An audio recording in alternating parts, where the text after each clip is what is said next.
হরে কৃষ্ণ কৃষ্ণ কৃষ্ণ হরে হরে, হরে রাম রাম রাম হরে হরে। কৃষ্ণদাস গোস্বামী বিরচিত শ্রী শ্রী চৈতন্য চরিতামৃত আদি লীলা। তো আদি লীলার ষোড়শ পরিচ্ছেদ মানে 16তম পরিচ্ছেদের দ্বিতীয় অংশ আমরা শুনবো। দ্বিতীয় অংশের পড়ার আগে প্রথম অংশ আমরা শুনবো, ঠিক আছে? তো জয় জয় শ্রীকৃষ্ণ চৈতন্য প্রভু নিত্যানন্দ, শ্রী অদ্বৈত গদাধর শ্রীবাসাদি গৌর ভক্তবৃন্দ, রাধে রাধে। তো এই ষোড়শ পরিচ্ছেদের প্রথমে কৃষ্ণদেব বলতেছেন যে চৈতন্য প্রভুর দয়া যেন অমৃতের নদী, নদী সারা জগৎ ভাসিয়া দিলেও সবসময় নিচের দিকেই বয়ে যায়। মহাপ্রভুর করুণার ধারাও তেমনি সারা জগৎকে ভাসিয়ে দিয়েও নিজ অভাজন যারা তাদের দিকেই বয়ে গেছে। সেই চৈতন্য মহাপ্রভুকে ভজনা করি। মানে চৈতন্য মহাপ্রভু যে দয়ার সাগর বা অমৃতের নদী, গরিব দুঃখী দয়াল পাপী দাপী যত মানুষ আছে তো তাদের দিকেই মহাপ্রভু সবসময় তাদের সেবায় থাকেন। এক্সাম্পল হলো উনি যে হরে কৃষ্ণ নাম বিলিয়ে দিয়েছিলেন, এইটা হচ্ছে পাপী দাপী মানুষের জন্য, বেসিক্যালি যারা বৈকুণ্ঠ ধামে গোলকধামে যাওয়ার জন্য উনি এই কলিযুগের মানুষকে উদ্ধারের জন্য উনি হরে কৃষ্ণ কৃষ্ণ কৃষ্ণ হরে হরে, হরে রাম রাম রাম হরে হরে এই নাম কি জীবের দ্বারে দ্বারে যেচে সেজে উনি বিলিয়েছিল, ঠিক আছে? তো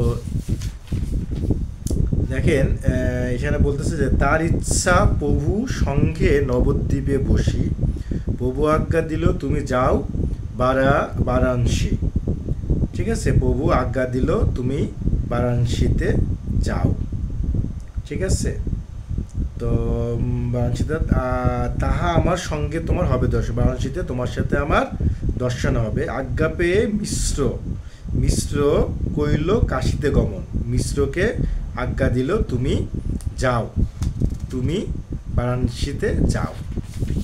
দেখেন প্রভুর অতক্য লীলা বুঝিতে না পারি, প্রভুর যে লীলা বুঝিতে না পারি, সসঙ্গ ছাড়া কেন পাঠাইয়া কাশীপুরী, এই মত বঙ্গের লোকের কইল মহাহিত, নাম দিয়া ভক্ত কইল পরাঞ্চ পঞ্জিত, এই মত বঙ্গে প্রভু করে নানা লীলা। এভাবেই প্রভু বঙ্গে দেশে অনেক লীলা করলেন। এথা নবদ্বীপের লক্ষ্মী বিরহে দুঃখী হইল। এখন আসলো নবদ্বীপের লক্ষ্মী বিরহে দুঃখী হইল। কিভাবে আমরা দেখি, প্রভুর বিরহ সর্প লক্ষ্মীকে ধ্বংসিল, বিরহ সর্প তিনি লক্ষ্মীকে দংশন করে লক্ষ্মী দেহত্যাগ করলেন, সেই কথা এখানে বলতেছে। বিরহ সর্প বিষে তার পরলোক হইল কার? লক্ষ্মী পিয়া হচ্ছে প্রথম সূত্র, ঠিক আছে? তো অন্তরে জানিলা প্রভু যাতে অন্তর্যামী, দেশেরে আইলা প্রভু সচি দুঃখ জানি, ঘরে আইলা প্রভু লঞ্চা বহু ধনঞ্জয়, তত্ত্বজ্ঞানে কইল সচি দুঃখ বিমোচন, শিষ্যগণ লইয়া পুনঃ বিদ্যার বিলাস,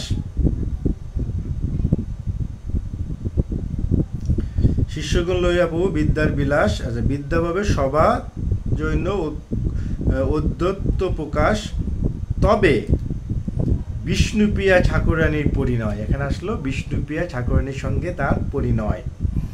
তবে তো করিল প্রভু দিগ্বিজয় জয়, বৃন্দাবন দাস ইয়া করিয়াছে বিস্তার, বৃন্দাবন দাস এটা বিস্তার বলেছে। স্ফুট নাই তবে দোষ গুণের বিচার, সেই অংশ কই তারে করি নমস্কার, যা শুনি দিগ্বিজয় কইল আপন ধিক্কার, কি জ্যোৎস্নাবতী রাত্রি প্রভু শিষ্যগণ সঙ্গে, জ্যোৎস্না সহ রাত্রে কবু দিগ্বিজয়ীর সঙ্গে বসে আসে গঙ্গা তীরে বিদ্যার প্রসঙ্গে, হেনকালে দিগ্বিজয়ী তাহাই আইল গঙ্গার বন্দনা করি প্রভুরও মিলিলা, বসাইল তারে প্রভু আদর করিয়া, দিগ্বিজয় করে অবজ্ঞা করিয়া, ব্যাকরণ পড়ায় নিমায় পঞ্জিত তব নাম, বাল্যশাস্ত্রের লোকে তোমার কয়ে। আচ্ছা,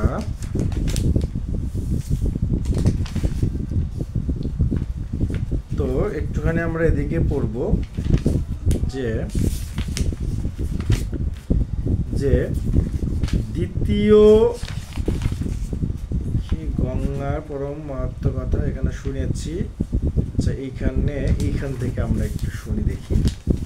দেখেন, দ্বিতীয় শ্রী লক্ষ্মী ইহা দ্বিতীয় বিদয়, সমাসে গৌণ হইল অর্থ গেল ক্ষয়, দ্বিতীয় অর্থ বিদেয় তাহা পড়িল সমাসে, লক্ষ্মীর সমতা অর্থ পড়িল বিনাশে, অবিবিষ্ট বিধেয়াংশ এই দোষের নাম, আর এক দোষ আছে শুনো সাবধান, ভবানী ভর্ত শব্দ দিলে পাইয়া সন্তোষ, বিরুদ্ধ মতিকৃত নাম এই মহোদয়, ভবানী শব্দ কহে মহাদেবের গৃহিণী, তার ভর্তা কইলে দ্বিতীয় ভর্তা জানি।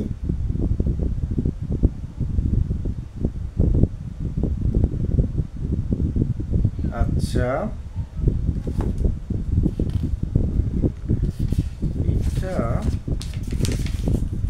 আচ্ছা ঠিক আছে। ভবানী শব্দ কহে মহাদেবের গৃহিণী, তার ভর্তা কইলে দ্বিতীয় ভর্তা জানি, শিবপত্রী ভর্তা ইহা শুনিতে বিরুদ্ধ, বিরুদন্ত তিকিত শব্দ তাতে দয়ে নহে শুদ্ধ, ব্রাহ্মণ পত্নীর ভর্তার হস্তে দেহদান, শব্দ শুনিতে হয় দ্বিতীয় ভর্তা জ্ঞান, বিভবতী ক্রিয়ার বাক্য সাংঘ পুনঃ বিশেষণ, অদ্ভুত গুণা এই পুনরাত্ম দূষণ, তিন পাদে অনুপ্রাস দেখি অনুপম, এক পাদে নাহি এই দোষ ভগ্নক্রম, যদ্যপি এই শ্লোকে আছে পঞ্চ অলঙ্কার, এই পঞ্চদোষের শ্লোক কইল চারখার, 10 অলঙ্কারে যদি এক শ্লোক হয়, এক দোষে সব অলঙ্কার হয় ক্ষয়, সুন্দর শশীর জয়সে ভূষণে ভূষিত, এক শ্বেত কণ্ঠে জয়সে করহে বিনীত।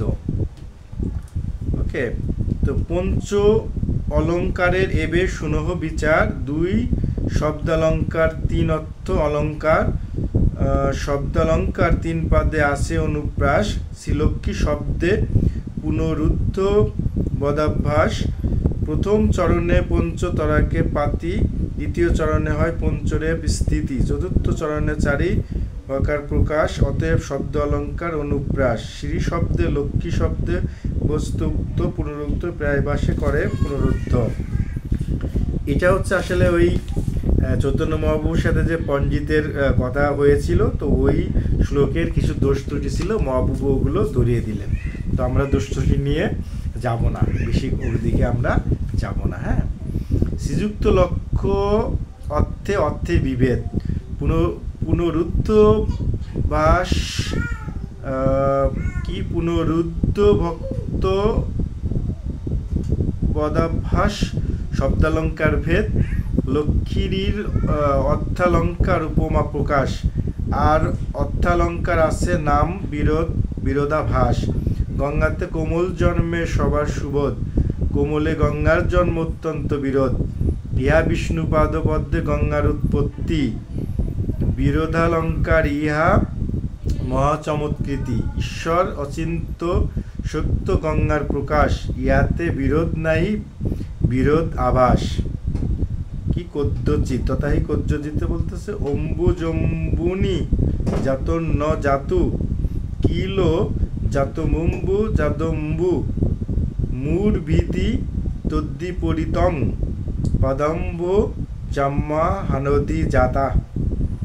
জল থেকেই পদ্ম হয়, পদ্ম থেকেই কখনো জল হয় না, শ্রীকৃষ্ণের ঠিক তার বিপরীতে তার চরণবন্ধে থেকে উৎপন্ন হয়েছে মহানদী, গঙ্গার মহত্ব সাধ্য সাধন তাহার, বিষ্ণু পদপতি অনুমান অলঙ্কার, স্থূল এই পঞ্চদোষ পঞ্চ অলঙ্কার, সূক্ষ্ম বিচারিয়ে যদি আসহে অপার, প্রতিভা কবিত্ব তোমার দেবতা প্রসাদে, অবিচার কবিত্বে অবশ্য পরে দোষ বাদে, বিচারী কবিত্ব কইল হয় সুনির্মল, শালঙ্কার হইলে অর্থ করে ঝলমল, শুনিয়া প্রভুর ব্যাখ্যা দিগ্বিজয়ী বিস্মিত, মুখে না নিঃস্বরে বাক্য প্রতিভা স্তম্ভিত, কইতে চাহে কিছু না আইসে উত্তর, তবে বিচারে মনে হইয়া ফাপড়।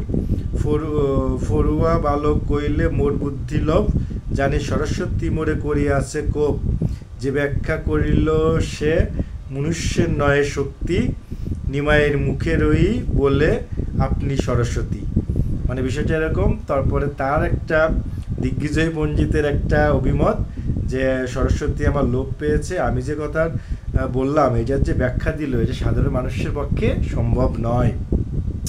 হ্যাঁ, শুনো পণ্ডিত নিমাই, এই ব্যাখ্যা মুখে সরস্বতী মুখে সরস্বতীর, চৈতন্য মহাপ্রভু মুখে সরস্বতী এই কথাগুলো ব্যাখ্যা দিয়েছে, এমনটি সে বলল।